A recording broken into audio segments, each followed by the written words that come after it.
In today's video, I'm going to teach you how to use the task in detail pane in Asana. By the end, you'll know exactly how to create a task and fill in the key fields that keep work moving smoothly.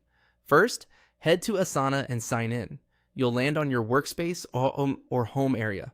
From here, the detail pane is where you'll manage everything about a task, but it only appears after you select or create one. So let's get a project open. Choose a project from your sidebar or recent items. You can work from list or board view. Either is fine. The important part is that the project is the container for your tasks and where the detail pane will live on the right side once you open a task. Now, create a new task. Click. Add task at the top of your project. Give your task a clear, action-oriented title so it's easy to understand at a glance. As soon as the task exists, click it to open the detail pane on the right. This is your control center. Everything you set here will be visible to your teammates and update in real time.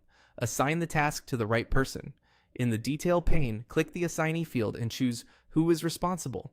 In Asana, one person owns a task to avoid confusion, but you can add collaborators to keep others informed if needed. Assigning right away ensures the task shows up on that person's My Tasks. Next, add a due date. Click the due date field and pick a realistic deadline. If your team uses start and due dates, choose both to show the full window of work. Be mindful of weekends and holidays when you schedule to prevent last-minute crunches.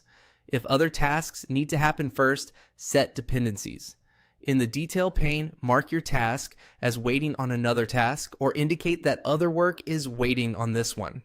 Dependencies help Asana surface conflicts and keep your timeline accurate. Set the task's priority so the assignee knows how urgent it is. Use the priority field, typically high, medium, or low, and align it with your team's standards. Consistent priorities make it easier to triage when workloads spike. Finally, set the status. Choose the option that reflects current progress, such as not started, in progress, blocked, or done. Keeping status up to date gives your team instant visibility without a meeting. Asana saves changes automatically, so when you're done, simply close the detail pane. You've just created a clear, accountable task using the detail pane fields that matter most: assignee, due date, dependencies, priority, and status.